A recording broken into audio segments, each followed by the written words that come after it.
Shalom, bienvenidos todos, ¿cómo están? Estamos nuevamente en una de nuestras clases de Tanya, Hasidut, Torah y Kabbalah para todas las naciones, para todas las personas, todas las edades, sexo, religión, para que todos nos unamos para servir a un solo Dios.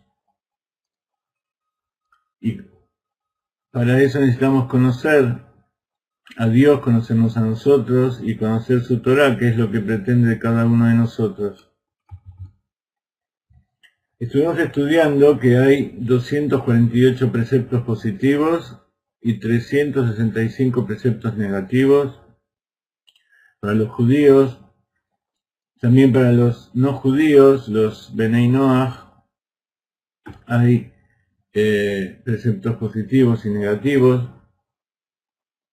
De los 7 preceptos, 6 son negativos, 1 es positivo. Y siempre analizamos que dentro de que todos los 613 preceptos positivos de los judíos, están incluidos de una u otra manera dentro de los 7 preceptos generales.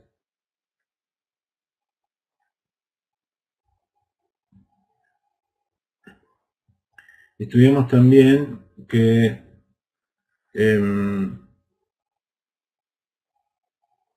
los 248 preceptos positivos nos sirven para unirnos a Dios, para abrazarlo a Dios, para conectarnos.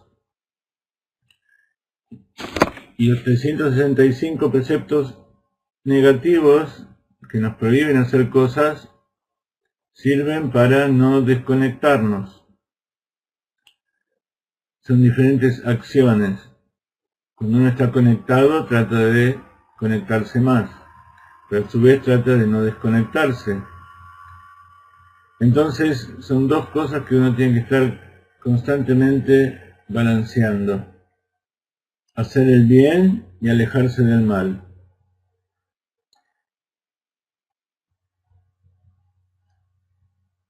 Hacer el bien significa utilizar nuestras fuerzas positivas para acercarnos a la santidad de la Kedushá,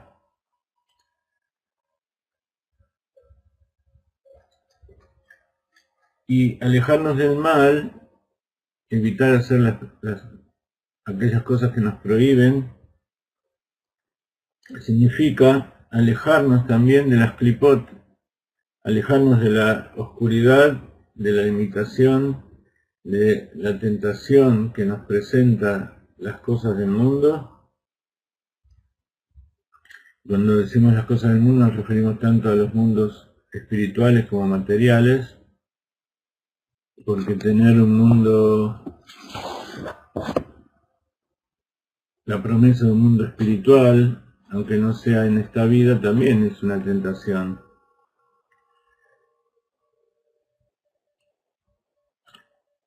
Los 248 preceptos tienen que ver con el lado derecho, con el amor, con el Gesed, con Netzach,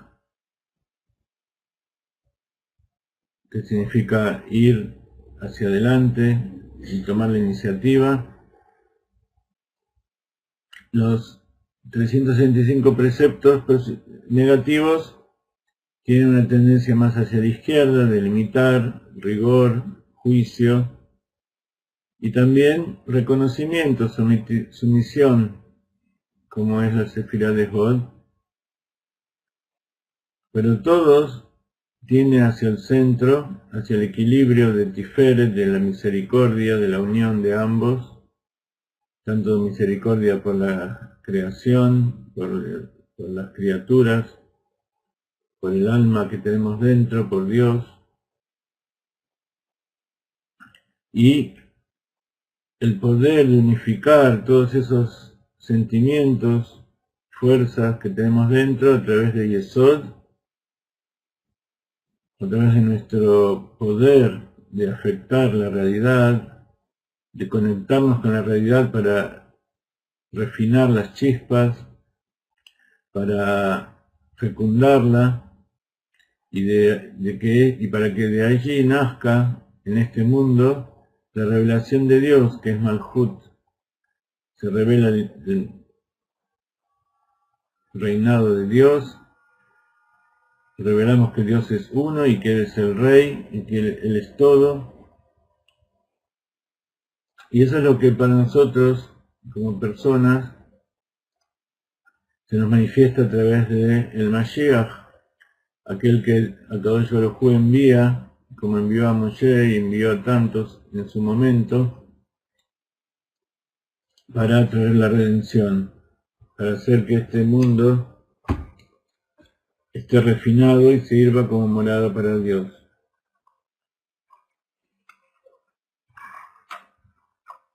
El Hasidut nos viene a explicar todo esto y nos viene a mostrar cómo todo esto es parte de nosotros mismos y cómo cada uno de nosotros somos una chispa del Mashiach. El Hasidut, como ustedes saben, nace del Baal Shem Tov, en forma revelada por lo menos, pero es parte integral de la Torá y es una forma de integrar todas las partes de la Torá tanto todo el Pardés, la parte literal, la parte escrita, la parte oral, la parte oculta, las historias, los midrashim, las halajot. El Baal Shem Tov nos trae una nueva forma de ver el mundo, porque él fue enviado justamente, como explica el Rab en el último video que nos mandó acerca del Baal Shem Tov, porque es un alma nueva, un alma especial que nunca había bajado a este mundo, y vino justamente porque hacía falta traer la redención. Y así vino a este mundo y fue discípulo del profeta Ahiah Shiloni, el profeta que en su momento trajo la destrucción y trajo el exilio en el primer templo. Él fue el que lo anunció. Entonces Akadosh Baruj Hu decidió que él venga también y repare esto, y lo hizo a través de investirlo en Rabbi Shimon Bar Yochai. Luego, en la época del Baal Shem Tov, unos 1500 años después, la Torá de Rabbi Shimon Bar Yochai, que es el Zohar, que es la parte oculta, se reveló en toda su plenitud y se llevó a todos los aspectos de la realidad, a todas las partes del mundo, empezando por los judíos, por supuesto, a través del Baal Shem Tov, y el Baal Shem Tov con sus discípulos, especialmente el Admur HaZaken, que comenzó un movimiento que trajo una revolución completamente nunca vista en el mundo, que es el movimiento Chabad, que luego todos los demás Hasiduyot y otros movimientos que a veces se los considera como antagonistas de Hasidut, también siguieron sus pasos y llevaron la Torá a todas partes del mundo. Salieron del gueto, salieron del Beit HaKnesset, salieron de la comunidad cerrada y se expandieron. Pero todo eso fue por el Baal Shem Tov, el Baal Shem Tov que viajaba a todas partes del mundo para llevar aquello que se le pidió que revele. En una de sus cartas, Moreino, Rabbi Israel Baal Shem Tov, le contó y le traspasó a su cuñado, Rabbi Gershon Kitov, las cartas que le había entregado su maestro. Uno de sus maestros, cuando era pequeño, se llamaba Adam Baal Shem. También vivía allí en Europa Oriental. Y todos estos Baal Shem significa que tenían un nombre especial y podían tener ciertos poderes que le confería su pureza, su cumplimiento, y la enseñanza que vino de generación en generación les llevó a ellos del nombre divino de Dios. En una de las cartas que le entregó a su cuñado, explicándole lo que le dijo su maestro, su primer maestro, Adam Baal Shem,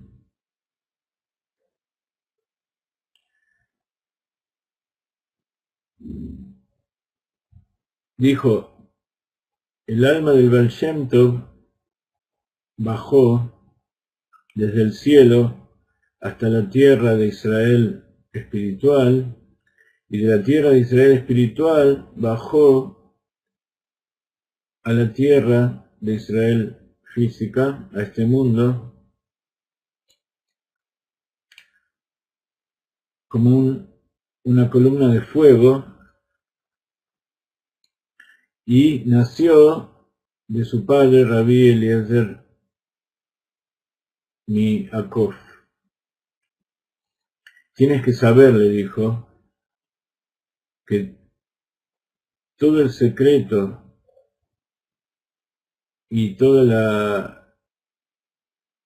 las escrituras que te entregué a ti y que he jurado, dice Adam al Baal Shem Tov, dice, he jurado que solamente te las voy a entregar en tu mano.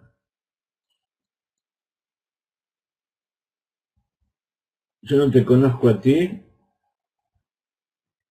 pero tu maestro va a ser el Baal Ahai, Hai, que es Het Yud, que significa Hayá y Ejidá, o sea, es un alma completamente superior, llamado Ahiá Ashiloni, como les explicaba el profeta que se encarnó en Rabbi Shimon Bar Yochai y luego se reveló en la época del Baal Shem Tov.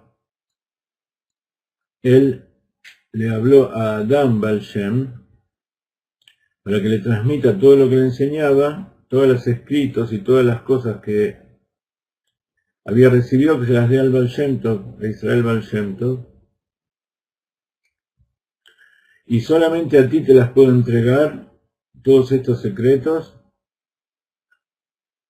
porque si tú no estuvieras en este mundo, el mundo se hubiera destruido. Pero, como no quedará nadie alejado de Dios, al final del exilio, como vimos en el video que el Rab nos explicó la semana pasada, como esta vez todas las almas tienen que ser refinadas, tienen que ser acercadas a Dios para que entren en la redención. Si tú no estuvieras en el mundo y por tu mérito, vos vas a poder traer un nuevo aire al mundo y vas a formar una nueva creación, vas a hacer todo un nuevo movimiento y la señal es el Tzadik y el Sodolam, el justo, el fundamento del mundo. Vos sos el justo que hay en cada generación y que hace que el mundo siga existiendo. Y que mis palabras te transmitan mi amor y te dé una bendición, que solo sea todo bueno para ti por siempre. Así le escribió Adam Baal Shem a el Baal Shem Tov.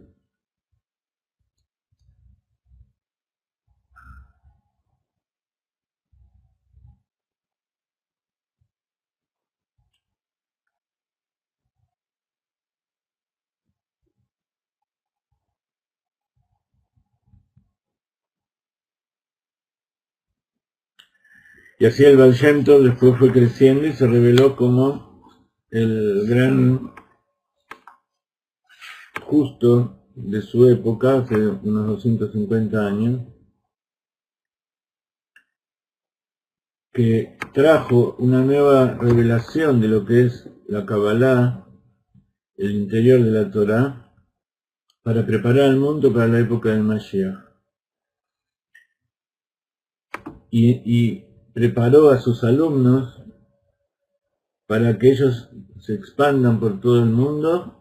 En esa época se expandieron por toda Rusia oriental y el centro de Europa, los que son llamados Rebbe. Ustedes conocerán muchos tipos de Rebbe hoy en el mundo, pero la línea principal del Baal Shem Tov es justamente la línea del Admor HaZaken, y todos los Hasiduyot estudian el Tanya, y por eso estamos hoy reunidos aquí, porque el estudio del Tanya es lo que dijo Rabbi Shimon Bar Yochai, traduciendo las palabras del profeta Daniel, que estudiando los secretos de la Torá van a ser redimidos del exilio con piedad, con benevolencia. Y por eso estamos aquí reunidos, estudiando el capítulo 24 dimos una introducción al principio de la clase. Aquellos que no la vieron, por favor, después cuando esté la grabación, la ven, porque es un resumen un poco de todo lo que vimos hasta ahora, estas últimas clases. Entonces vimos que una cosa es cumplir los preceptos y otra cosa, los preceptos positivos, y otra cosa es los negativos. Uno es una acción positiva, el otro es una acción negativa, evitar hacer el mal.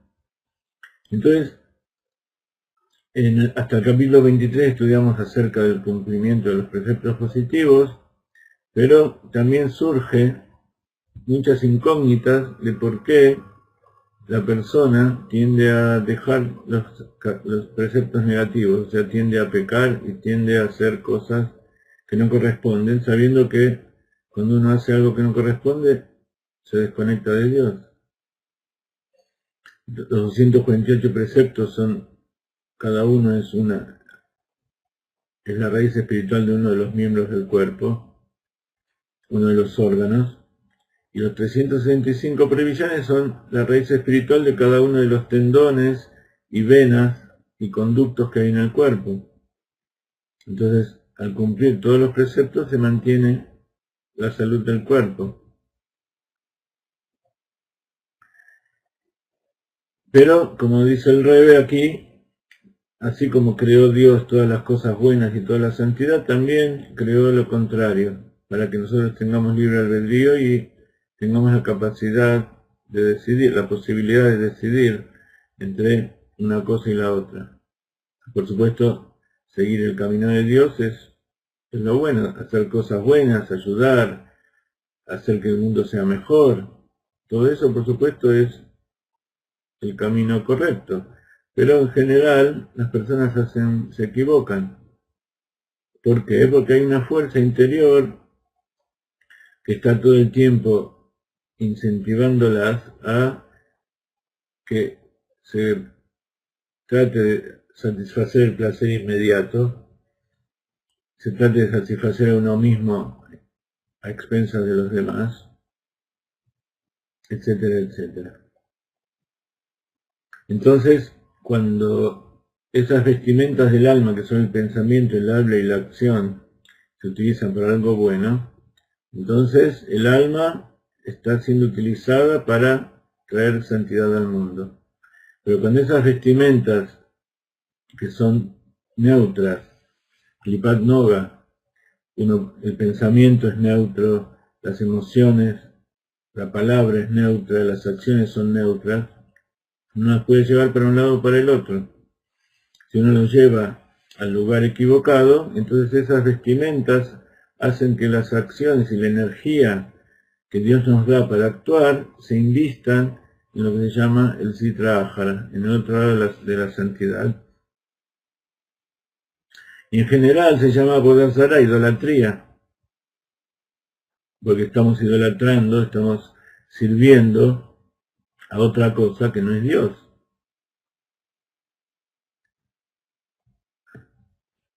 Y entonces dice el Rebbe, en vez de unirse con la santidad, uno se une con las klipot y las alimenta. Y dice, y las personas que hacen eso son peor que las klipot, son peor que los animales, porque las klipot, los animales, son todos criaturas que hacen solamente lo que le dice Dios, no pueden hacer algo que Dios no les ordenó. Y ellos mismos quieren cumplir, a pesar de que su tarea, la tarea de las klipot, es ocultar la divinidad, incentivarnos a hacer algo que no corresponde, ellos hacen porque Dios se lo pidió, para que nosotros podamos luchar contra eso, alejarnos de eso. Entonces, por eso es cuando uno hace algo que no corresponde, es como estar diciendo, Dios no existe. O peor todavía, hay dioses que tienen la misma fuerza, o quizá no tanta fuerza, pero también tienen poder para darme vitalidad y para que yo viva de ellos. Entonces, dice el Admura Zaken, incluso están aquellos que dicen, está bien, existe Dios, pero también hay otros dioses. Él es el Dios de los dioses, pero hay otros dioses también que están subordinados a Él. Entonces yo también tengo el derecho a dirigirme a ellos. Eso también es idolatría. Entonces dice, si la persona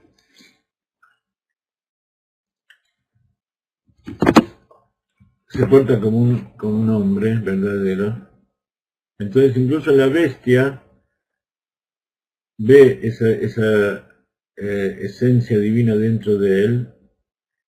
A veces, como sabemos, los animales y todas las criaturas que Dios creó tienen una percepción más profunda que nosotros, pero es una percepción natural. Dios los puso ahí para que perciban. Lo mismo sucede con la idolatría, con la citra ájara, con la oscuridad, con las cáscaras impuras. Si nosotros demostramos que somos seres humanos temerosos de Dios y que seguimos su camino, entonces ellas se van, no tienen nada que hacer con nosotros.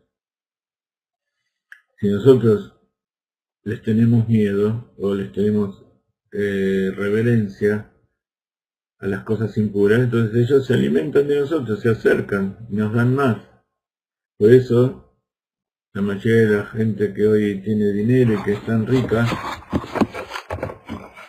salvo honrosas excepciones, son gente que hacen cosas malas. La mayor parte del dinero y del poder viene de perjudicar a la gente, no de hacer cosas buenas.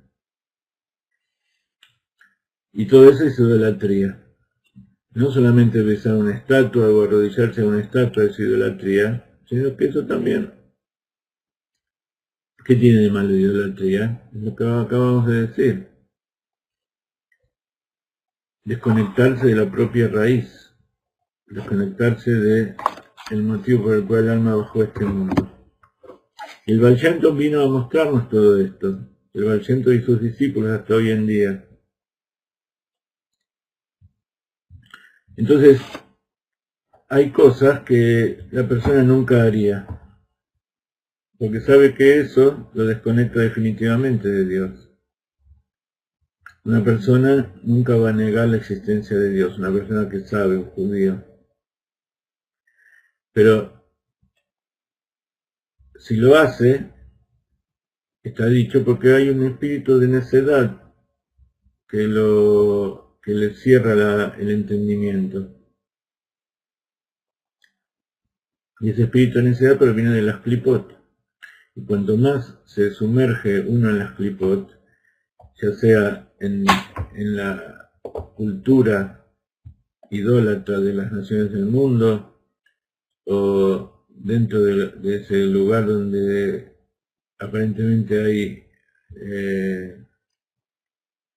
ateísmo, entonces uno cada vez más se va imbuyendo de esas cosas y empieza a pensar que todo lo que heredamos de nuestros antepasados no existe. La mayoría de las personas, de los judíos por lo menos, que dicen que son ateos o que creen en alguna otra religión, en realidad lo que sucede es que son considerados como niños que fueron raptados. Después de tantos años de exilio y muchas veces las familias que se alejaron y de a poquito se fueron alejando y los hijos y los nietos fueron dejando de entender qué es lo que pasa, cuál es la verdad, dejaron de estudiar Torah, dejaron de conectarse con los principios del judaísmo. Entonces ellos son como chicos que fueron raptados de pequeños y se les enseñaron otras cosas. Entonces ellos no tienen la capacidad de comprender. Pero de todas maneras, en determinado momento de su vida, el Caballo de los Oscuro los pone frente a una decisión, ya sea en el medio de su vida o a veces sucede al final, cuando una persona está por dejar este mundo, de repente se da cuenta todo el tiempo que perdió. Y aunque no lo quiera reconocer frente a los demás, dentro suyo hace teshuvah y vuelve a Dios.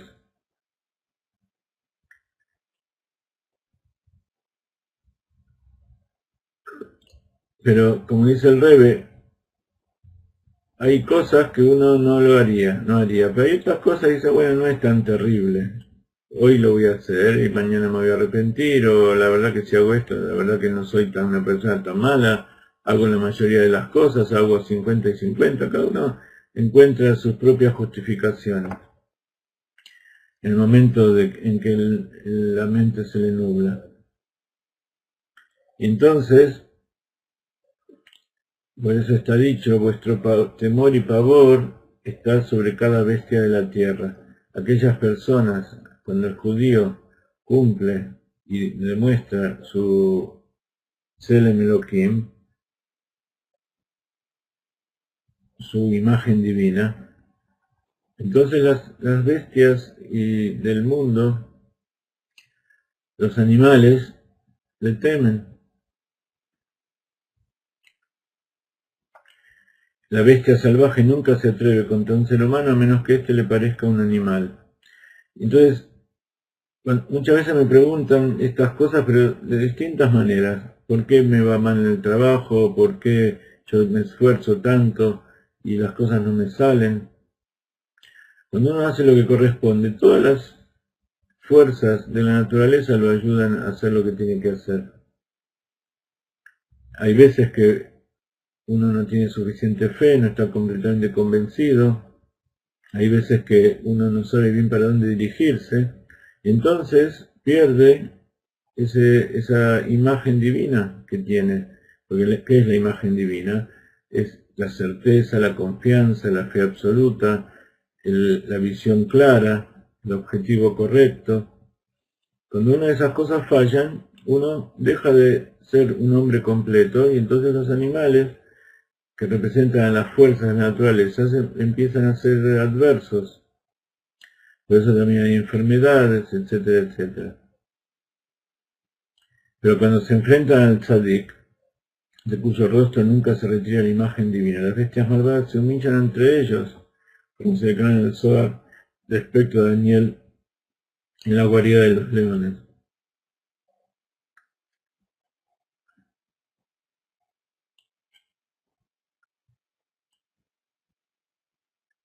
Todas estas son citas que trae el Alter Rebbe, provenientes del Tanaj, de la Biblia, de los profetas, también del Talmud. En el Talmud está escrito que en el Tratado de Shabbat dice: un niño de un día no precisa ser cuidado de las comadrejas y los ratones, mas no es así con el cuerpo de Og, el poderoso rey de Bashan. Un niño que vive en una casa donde se cumplen los preceptos y que nació en la pureza de una familia, nunca es atacado por animales, incluso cuando tiene un solo día de vida. En cambio, el poderoso rey de Bashan, Og, uno de los gigantes que provienen de la época de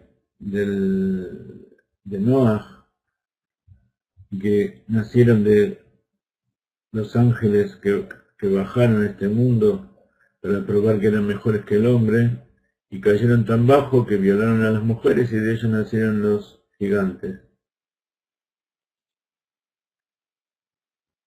El espíritu del animal percibe, y también las fuerzas negativas perciben, las fuerzas del ocultamiento. ¿Por qué? Porque están manejadas por Dios y Dios les dice lo que tiene que hacer. No es que les da instrucciones y ellas van y las cumplen simplemente, sino que Dios mismo les está dirigiendo en cada instante. Y esa es la diferencia con el ser humano, con el judío y con el Ben Noah, que cumple los 7 preceptos, que Dios les da cierta libertad. Y de ahí nace justamente que se puede equivocar. Los demás no se pueden equivocar.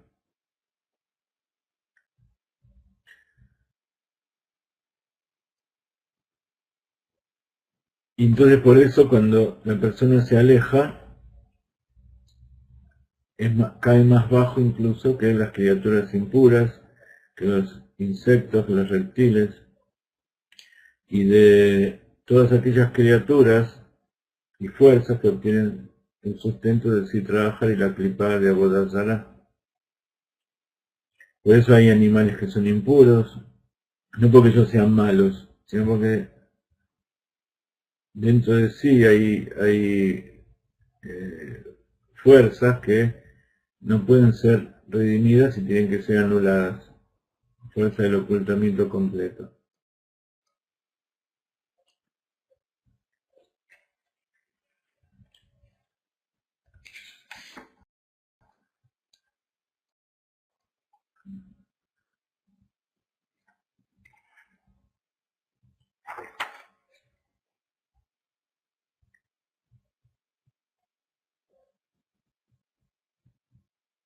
Entonces por eso hay tres cosas que la persona tiene que entregar la vida y no transgredir, y que son tres cosas que tienen que ver con tres acciones completamente negativas. Si lo obligan a hacer idolatría, o sea, prosternarse o decir que Dios no existe o hacer cosas que lo desconectan de Dios, sobre todo cuando está en público, porque eso el público a lo mejor no entiende que él es torturado y que está obligado, y entonces aquellas personas pueden compensar que tienen que hacer eso, incluso si no los obligan. Hay leyes con respecto a esto de dejarse matar y no transgredir que hay que saber, pero en general hay cosas que uno tiene que dar la vida por no hacer. Uno es la idolatría, otro es la violación o las relaciones prohibidas, y otro es el asesinato. Sí, hay que tener muchas consideraciones respecto a estas tres cosas, y por cierto que el pueblo de Israel fue obligado a estas tres cosas durante toda su existencia.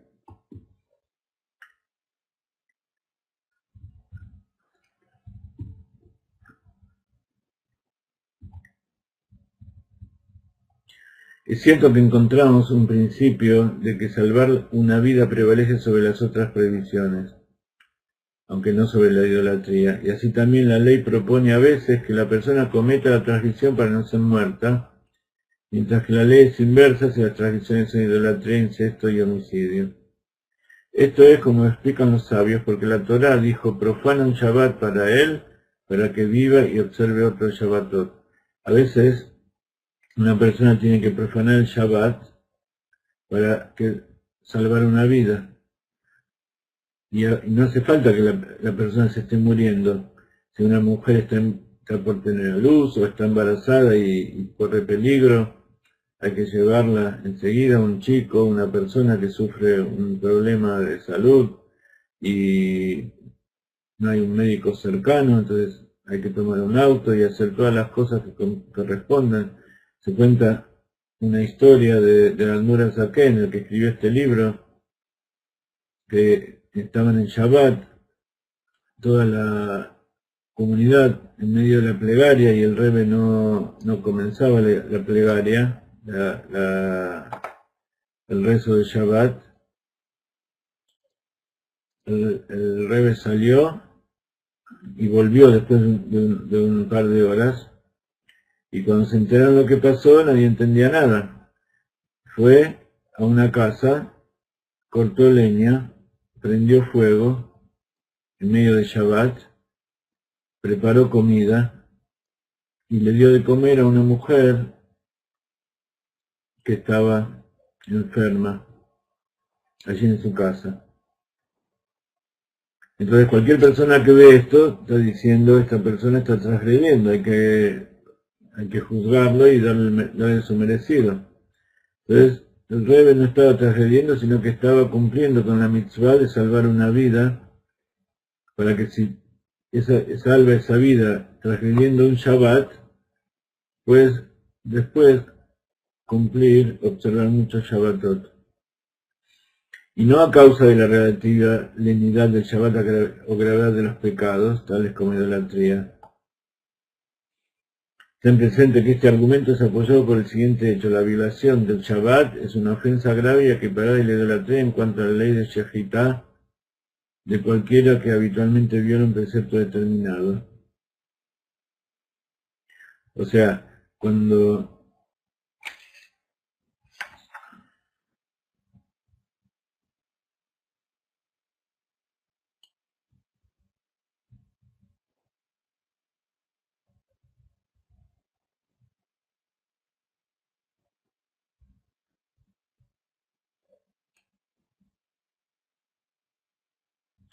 entonces está explicando aquí que a veces una persona piensa que hacer idolatría y creer en negar a Dios es algo muy terrible, y tener una relación prohibida no es algo tan terrible. Entonces, esto no significa que violar el Shabbat sea menos terrible que la idolatría o que tener una relación prohibida,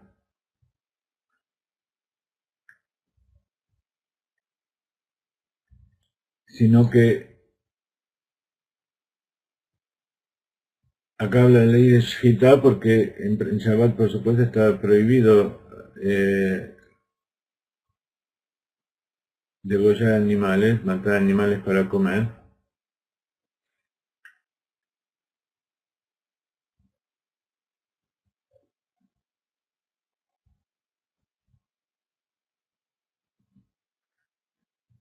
Entonces, son todas prohibiciones que si no hay un buen motivo, no se pueden dejar. A pesar de que el castigo por una cosa y por otra no es el mismo, de todas maneras no significa que uno sí se puede hacer y el otro no se puede hacer. Ninguno se puede hacer. Y todo significa desconectarse de Dios. Algunas son por decreto de los rabinos, otras son por prohibiciones directamente de la Torah escrita. Entonces, hay prohibiciones que implican karet. Karet significa que, como dicen los sabios, la persona está unida a su raíz espiritual por una soga, una cuerda que tiene 613 kilos. Entonces, cada vez que uno transgrede una de esas de unos preceptos, cada uno de esos hilos se corta. Después, cuando hace teshuvá, vuelve a atarlos. Pero hay transgresiones que no cortan un hilo, sino que cortan directamente toda la cuerda.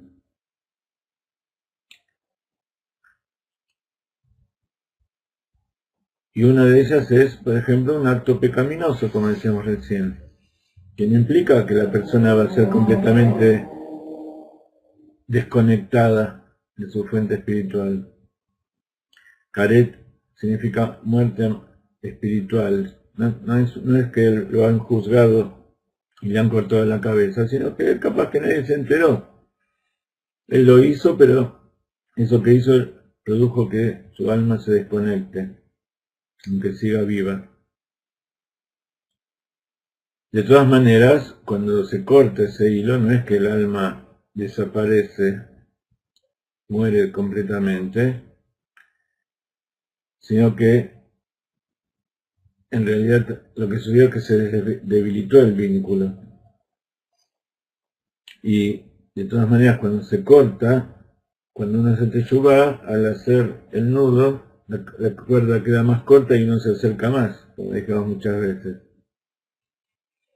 Entonces, todas estas disquisiciones y evaluaciones que uno realiza para saber si está justificado pecar o no pecar, todas esas cosas no tienen ningún motivo.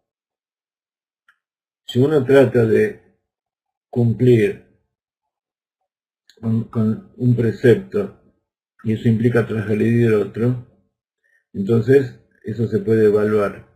Pero simplemente transgredir porque el ego porque el alma animal lo lleva a uno a hacerlo, eso no tiene ninguna justificación. Todas estas evaluaciones, si tiene caret, si tiene cercenamiento espiritual, o si precepto tiene más valor que otro, o un castigo mayor que otro, por supuesto son para la gente estudiosa, para la gente que conoce todos estos asuntos y estudió. Y el que estudia verdaderamente sabe que no puede.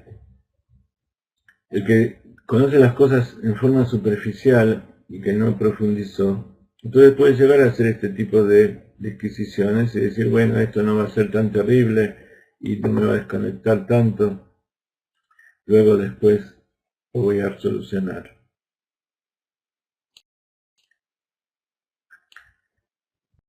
Hay una nota que viene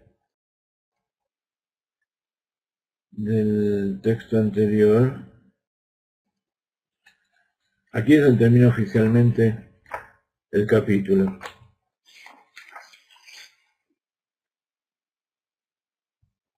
Todo esto de la diferencia entre los pecados está explicado en otra parte del libro de Tania. Ahí dice cuál es la parte interior, el significado de aquellas penalidades que llevan caret o no. Y lo explica, como decíamos recién, la conexión entre el alma divina y su fuente divina es como esa cuerda de 613 filamentos.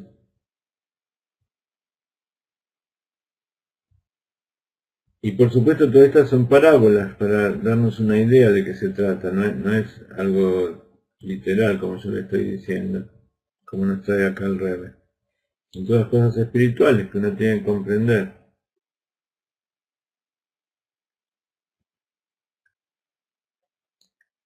Ahora, una de las cosas que tiene que saber es que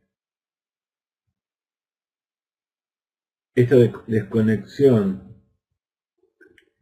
que tiene la persona cuando está cometiendo ese pecado, por dentro él sigue siendo fiel, porque el que está cometiendo pecado es nada más que el alma animal que está investida en ese acto pecaminoso. Lo que pasa es que el origen del alma divina, que está dando vida al cuerpo, vida espiritual, está en exilio dentro de ese alma animal y está siendo sometida y utilizada por la fuerza.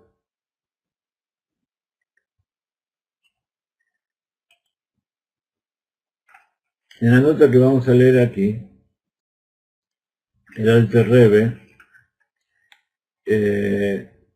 nos habla acerca de los diferentes grados de severidad en el castigo impuesto a distintos pecados.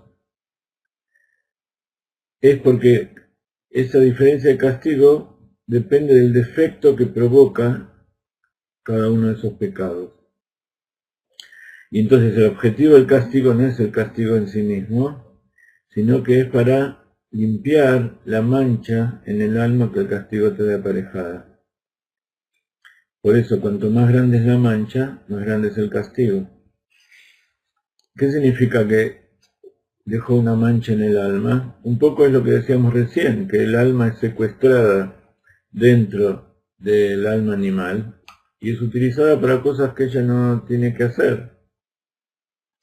Ahora, como sabemos, el alma tiene distintos niveles, uno por encima del otro, o uno por dentro del otro, digamos. Las partes del alma que se manchan son las que se invisten dentro del alma animal. El alma animal tiene su fuerza más que nada en el corazón y la acción. Por eso los niveles del alma que se pueden llegar a manchar son el más bajo, el Nefesh, que tiene que ver con la acción, con el cuerpo mismo, y el Ruach, que es el segundo nivel, que tiene que ver con las emociones. el nivel de Neshama, que está a nivel mental, nunca se mancha, porque los pensamientos malos no son del alma divina, sino que son del alma animal. El alma divina nunca tiene pensamientos malos. Entonces, cuando la mente están teniendo pensamientos equivocados, el alma divina no está allí. En cambio, con respecto a las emociones y las acciones que necesitan obtener su fuerza del alma divina, cuando esa acción y esa emoción, incluyendo el dibur, la palabra, está siendo utilizada para las klipot, entonces el alma sufre y el alma tiene cierta mancha. Entonces por eso dice la nota, y de acuerdo a la proporción y la naturaleza específica de la mancha ocasionada por el pecado en el alma y de su fuente en los mundos superiores, son los diferentes procesos purificadores y los castigos en el purgatorio o en este mundo. Para cada transgresión y pecado tiene su castigo específico, con el objetivo de limpiar y quitar la mancha y el defecto causado por ese pecado específico. Análogamente, la mancha causada por los pecados que conllevan las penalidades de muerte, amanecer o caret, varían de un pecado a otro.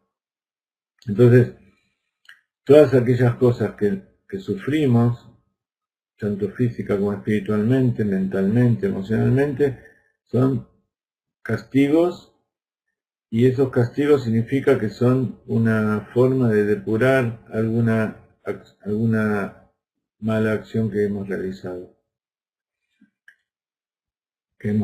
tanto en el pensamiento, en el habla o la acción. Y entonces, todas esas cosas nos sirven para que el alma siga limpia y recupere su fuerza de alguna manera, porque esa mancha también significa que se debilita la transmisión de esa fuerza en el alma animal.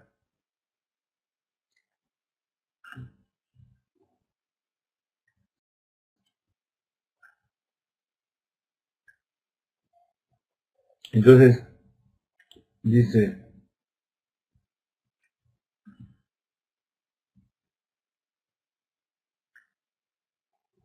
sin embargo, después del acto pecaminoso, si el pecado es del tipo que no conlleva la penalidad de caret o muerte a manos del cielo, en cuyo caso el alma divina no perece totalmente y no es completamente cercenada de su fuente en el Dios viviente, sino que por este pecado se ha debilitado un tanto su vínculo y conexión con su fuente, y acá acabamos de explicar lo que significa el castigo y la desconexión. Tanto el alma animal del pecador como que anima su cuerpo y está embestida en él, como así también su cuerpo mismo, vuelven y se alzan de la Sitra Achar y la Klipá y se acercan a la santidad del alma divina que los permea. El alma divina siempre cree en el Dios único y continúa fiel a él incluso mientras está cometiendo el pecado, solo que en ese momento se encontraba en un estado de verdadero exilio dentro del alma animal, que se deriva de la Sitra Achara, que lleva al cuerpo a pecar y lo arrastra consigo hacia los abismos más profundos, tan bajo, incluso más bajo, que la impureza de la Sitra Achara y la Klipá de la idolatría. Dios nos preserve. No hay mayor exilio que este, una caída de un techo elevado a un pozo profundo. Pues como se explicara antes, la fuente y raíz de todas las almas judías está en la sabiduría divina y Dios y su sabiduría son uno y lo mismo. Es comparable a aquel que sujeta la cabeza del rey, lo arrastra hacia abajo y sumerge su rostro en un excusado lleno de suciedad, la peor de las humillaciones, aun si hace así solo por un instante, porque las klipot y las Sitra Achar se denominan vómito y suciedad, como es sabido.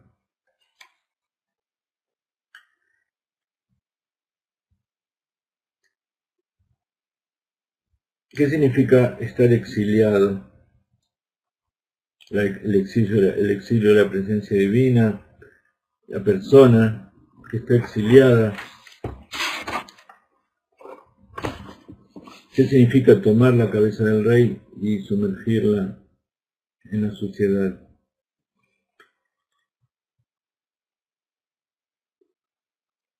Significa que esa persona está impedida de expresar sus habilidades y sus ideas. Cuando la persona está en exilio, está fuera de su lugar,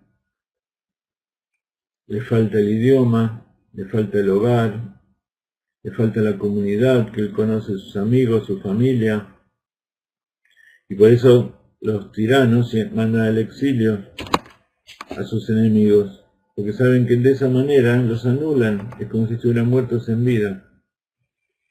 Y asimismo, el alma divina está dentro del alma animal en exilio cuando la persona peca.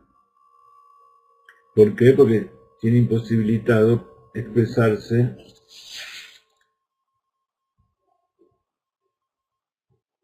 para dominar el cuerpo y subordinarlo al servicio de Dios.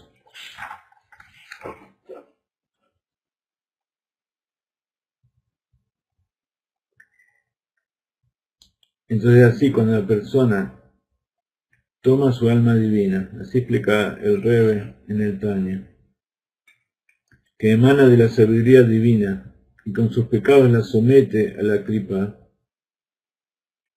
que es ese excusado lleno de suciedad, trae sobre su alma la más indescriptible de las humillaciones, incluso si lo hace solo por un momento, pues luego el alma se alza saliendo del exilio. Vemos entonces, dice el Rebbe, que las diferencias entre los distintos pecados son aplicables únicamente después que el pecado ha sido cometido. Durante el acto, sin embargo, cada pecado arranca a la persona de Dios. Está separando a la persona de Dios, puesto que se ha otorgado a cada judío un amor oculto a Dios, en virtud del cual desea estar permanentemente unido a Dios y nunca separado de Él, ni siquiera por un momento. El judío puede emplear este amor oculto para cumplir todas las mitzvot y para evitar todos los pecados, como concluirá el Rebbe. Todo eso lo vamos a ver en el capítulo siguiente. Hay una diferencia muy grande entre el Arizal y el Baal Shem Tov. El Baal Shem Tov trajo toda la Kabbalah y toda la enseñanza de los sabios que provenían de las generaciones anteriores y la elevó a un nivel superior.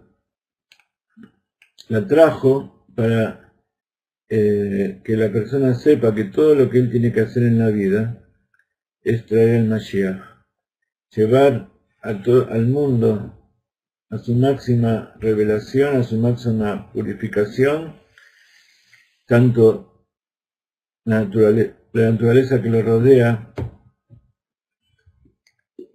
como a los pueblos del mundo.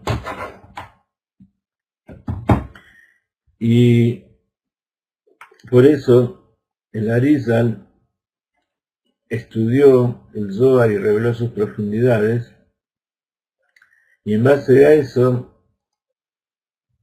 él pudo, también porque desde el cielo se le fue otorgado, saber qué es lo que tiene que hacer cada persona, cuál era su raíz del alma, cuáles eran sus componentes del alma, y por lo tanto también cuál era el castigo que iba a recibir por el pecado que estaba realizando. Por eso en todos sus libros él detalla todos estos tipos de cosas, que el Baal Shem Tov cuando vino dijo: todo eso a mí no me importa, yo lo único que sé es que tengo que hacer lo que me dijo mi maestro para traer el Mashiach. Y mientras yo haga eso, entonces no voy a tener ningún castigo, no voy a tener de qué preocuparme. Y si no lo voy a hacer, entonces van a venir distintas cosas, pero ¿qué me importa qué es lo que va a venir? Si yo ya sé por qué es. Entonces, la persona tiene que estudiar y tratar de hacer lo mejor posible. Y si tiene una verdadera intención buena en el corazón, ayer nos va a ayudar. Y si llega a recibir castigos como una enfermedad o como distintas cosas, Dios no lo quiera, falta de sustento, de amor, de familia, las cosas que más desea y Dios aparentemente no le está dando, tiene que aumentar en difundir la Torá, aumentar en Sedaká, aumentar en hacer el bien y también aumentar en alegría.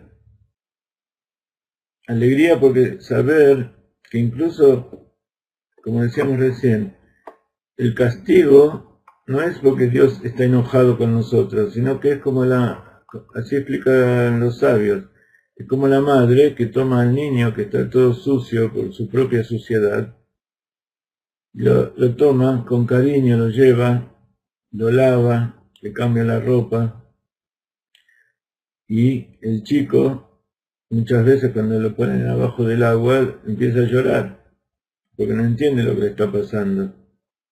Él piensa que vivir en medio de la sociedad es bueno, es lo normal. Ella no piensa, él siente eso porque no tiene entendimiento.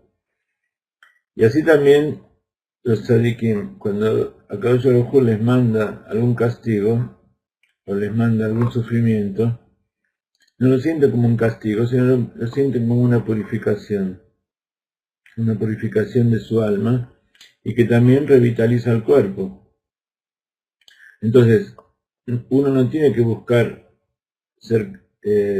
sufrir, sino todo lo contrario. Entonces, si uno sabe cómo vienen los sufrimientos y cómo viene la felicidad, entonces va a tratar de buscar aquellas cosas que le va a traer felicidad.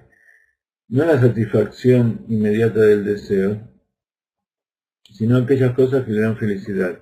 Por ejemplo, cuando uno va a comer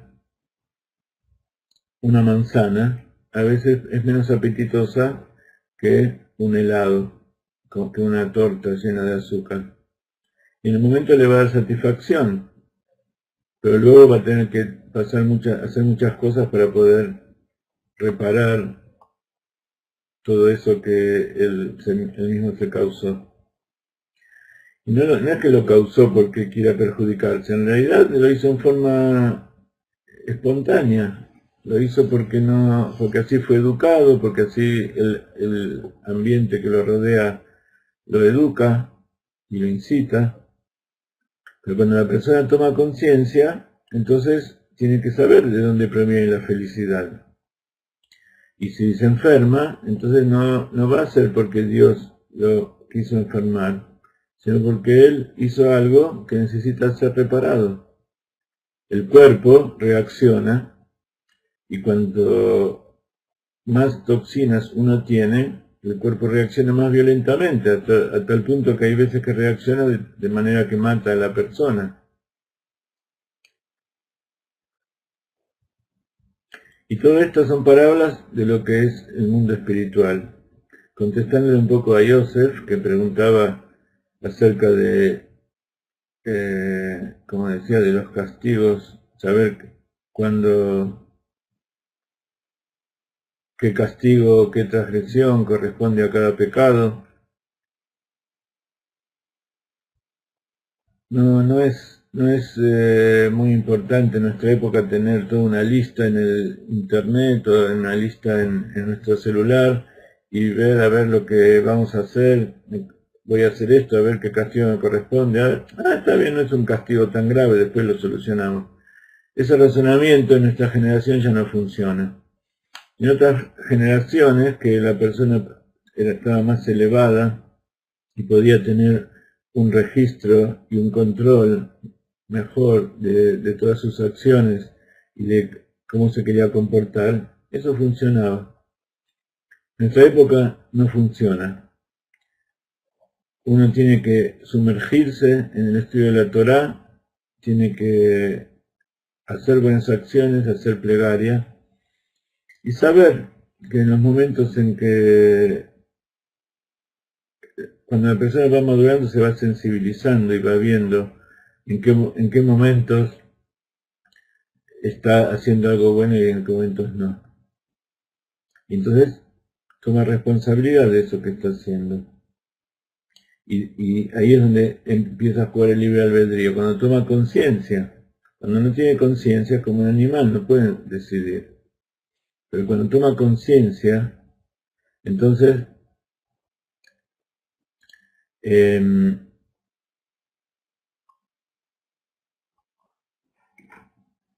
cuando toma conciencia, ahí es cuando puede decidir correctamente, por lo menos. Graciela dice, el alma divina es nuestra guía. Cuando uno dice el alma divina, está hablando de algo muy elevado y muy superior.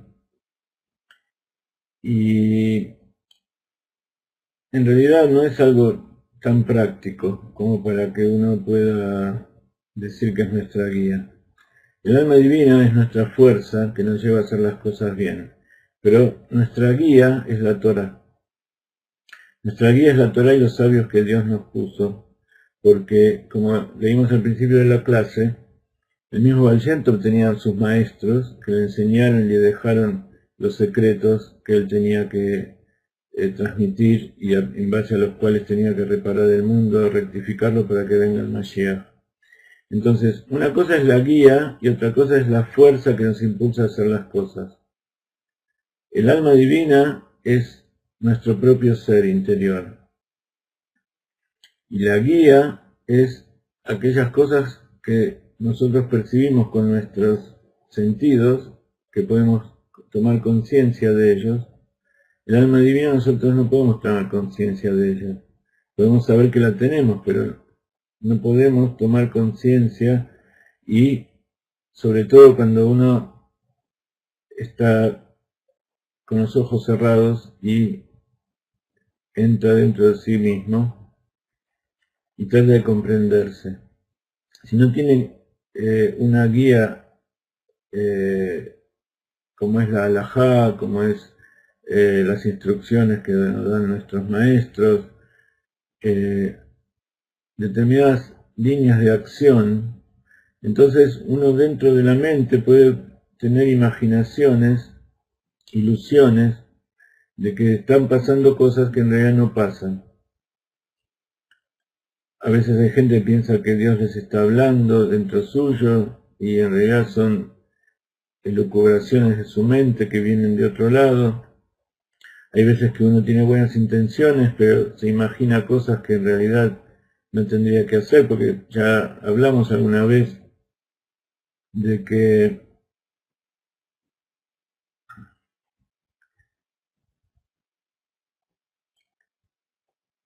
uno cuando tiene que hacer cosas, viene el Yetzer Hará y le dice que haga algo mejor todavía.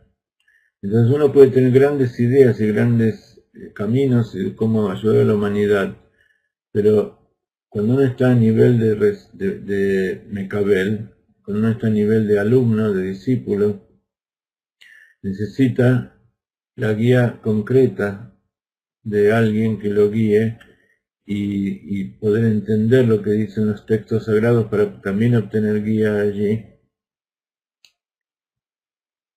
Porque si no, uno lee, por ejemplo, una historia del Baal Shem Tov donde muestra cómo el Baal Shem Tov viaja por todos lados y en un día llega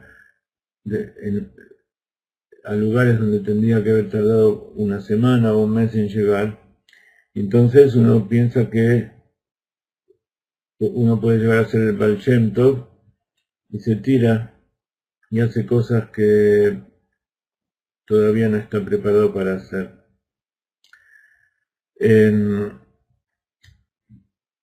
Cada uno tiene que tener su Rebbe, tiene que tener su Tzadik, tiene que tener su Rab, tiene que tener su Mashpia, su consejero.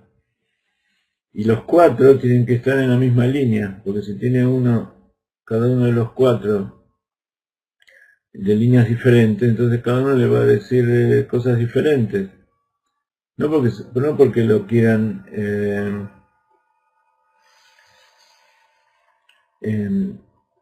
confundir, sino porque simplemente la persona a veces busca por todos lados y recibe cosas que son ciertas, pero que, como dicen los sabios, la Torah tiene 70 panim, Shivim panim la Torah, tiene 70 lados de los cuales se lo puede percibir, y la persona en determinado momento necesita una palabra correcta, directa, y no una alusión que puede ser interpretada de muchas maneras. Entonces, todo lo que ustedes me están poniendo aquí es también una expresión de lo que es el exilio, un exilio en donde todos estamos. Hay veces que necesitamos a alguien que nos ayude y no lo encontramos. Y esa también es una forma de depuración, es una forma de... El exilio es la enfermedad máxima, es una forma de saber que solamente le tenemos que pedir a Dios. Entonces, en esos momentos en que no tenemos a nadie, tenemos que tomar un libro de Teilim, tenemos que agarrar el Sidur, tomar un texto sagrado, pero que sea correcto, pero especialmente los salmos y el texto de la Torá, un libro de Hasidut, una sijá del Rebbe, una enseñanza, un video del Rab, y si sinceramente lo pedimos de corazón, entonces HaKadosh Baruj Hu nos va a indicar eso, que esa palabra justa que nos está faltando en ese momento.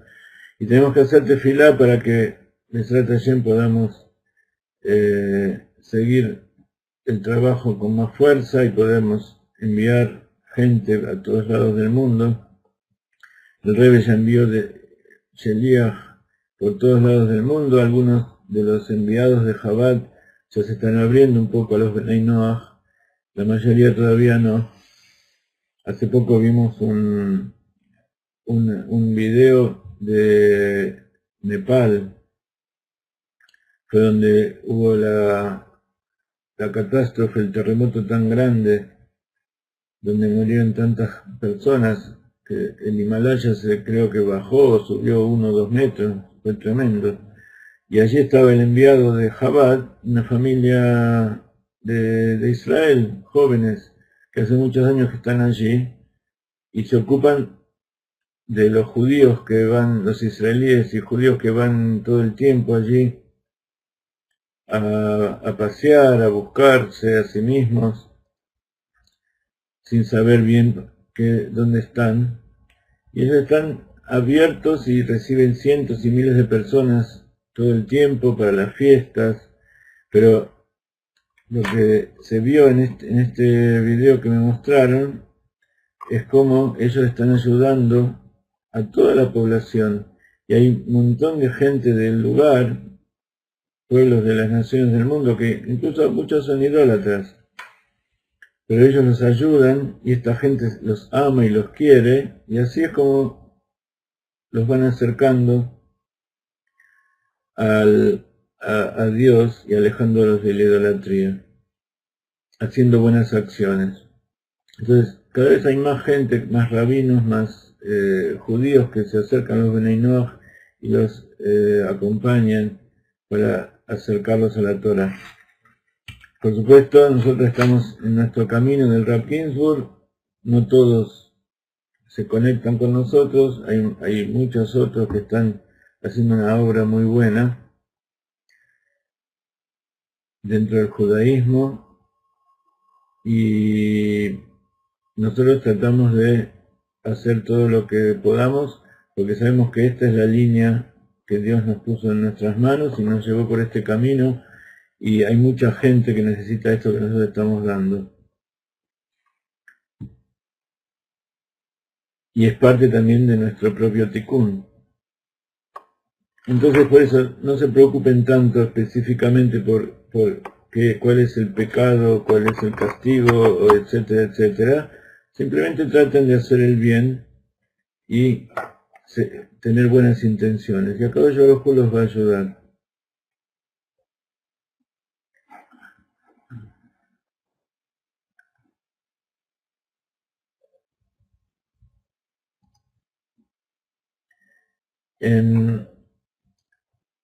Bueno, estamos en contacto mucho más cercano últimamente, porque tenemos muchos medios de comunicación que estamos al tanto, y gracias a Dios tenemos mucha gente que está trabajando con nosotros y mucha gente que estudia con nosotros y compartimos en el momento a través del celular, a través de Facebook, a través de las redes sociales. Kadosh Baruj Hu nos mandó semejante instrumento de comunicación con todo el mundo. Estamos haciendo lo mejor posible para darles todo lo que podamos. Así que bueno, les queda a ustedes también realizar lo mismo. Ustedes son enviados del Baal Shem Tov, enviados del Rebbe, del Rav Ginsburg, cada uno en el lugar donde se encuentre, y traten de no ver el lado negativo, las carencias que tienen, sino que traten de ver cómo Kadosh Baruj Hu de repente se les reveló a través de todas estas cosas, y que piensen que son una pequeña porción de toda la humanidad que está tan alejada, y que ustedes, a Kadosh Baruj Hu les envió una mano que los sostiene, y que aunque todavía se sienten un poco inseguros con algún pie colgando en el vacío, saben que la mano que los sostiene es bien fuerte y que no van a ser soltados. Así que bueno, como el abrazo necesita de la fuerza de los dos lados, de este lado los estamos agarrando fuerte, así que agárrense fuerte ustedes también, y B'ezrat Hashem,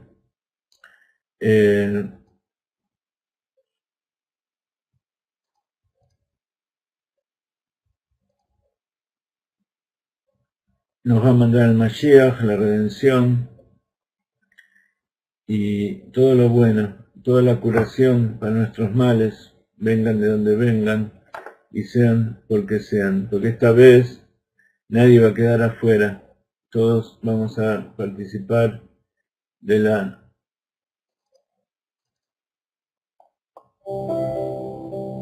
redención definitiva y completa. Mañana tenemos la clase del More Jacob.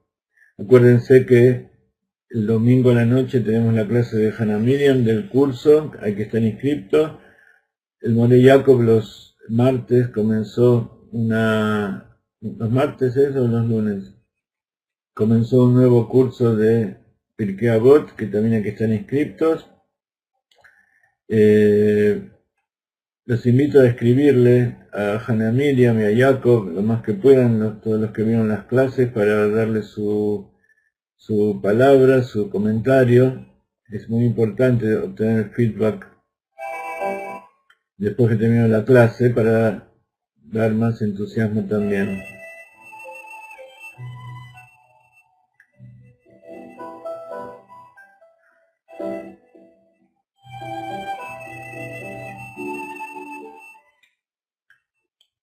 Nos saludamos con mucho cariño, Shabbat Shalom, y bueno, seguimos en contacto. Mashiach Now, Lejaim, Lejaim.